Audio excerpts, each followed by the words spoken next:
BJP की सरकार ने असंगठित अर्थव्यवस्था पर आक्रमण किया है और आपको गुलाम बनाने की कोशिश की जा रही है। 2008 में जबरदस्त आर्थिक तूफान है, पूरी दुनिया में आया, अमेरिका में, जापान में, यूरोप में, चाइना में, सब जगह आया। अमेरिका के बैंक गिर गए, कंपनियां बंद हो गई, एक के बाद एक कंपनी की लाइन लग गई, बंद हो गई। यूरोप के बैंक गिरे, मगर हिंदुस्तान को कुछ नहीं हुआ। यूपीए की सरकार थी, प्रधानमंत्री जी के पास गया और मैंने उनसे पूछा, मनमोहन सिंह जी बताइए, पूरी दुनिया में आर्थिक नुकसान हुआ है, हिंदुस्तान को कोई असर नहीं हुआ, कारण क्या है? मनमोहन सिंह जी ने कहा, राहुल, अगर हिंदुस्तान की अर्थव्यवस्था को समझना चाहते हो तो यह समझना होगा कि हिंदुस्तान में दो अर्थव्यवस्थाएं हैं।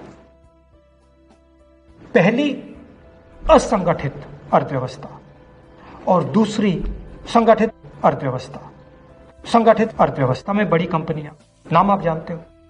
असंगठित अर्थव्यवस्था में किसान, मजदूर, छोटे दुकानदार, मिडिल साइज कंपनीज।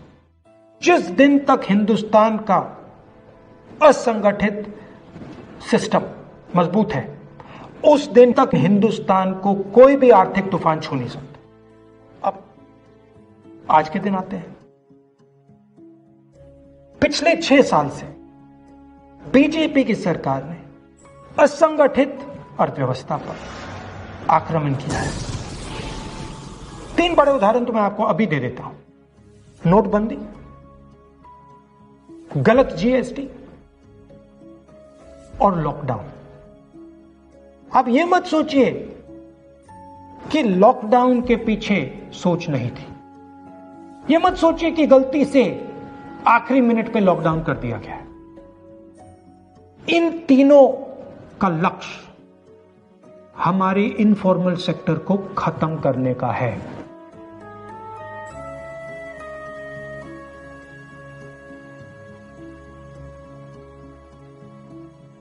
प्रधानमंत्री जी को अगर सरकार चलानी है, मीडिया की जरूरत है, मार्केटिंग की जरूरत है।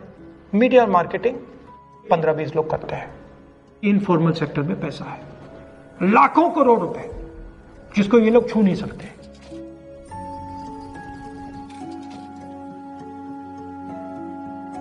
इसको ये लोग तोड़ना चाहते हैं, पैसा लेना चाहते हैं। इसका नतीजा आएगा। नतीजा यह होगा कि हिंदुस्तान रोजगार पैदा नहीं कर पाएगा। क्यों?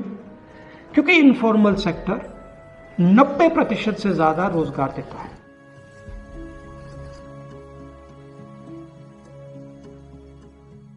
जिस दिन इनफॉर्मल सेक्टर खत्म हो गया, नष्ट हो गया, उस दिन हिंदुस्तान रोजगार पैदा नहीं कर पाएगा।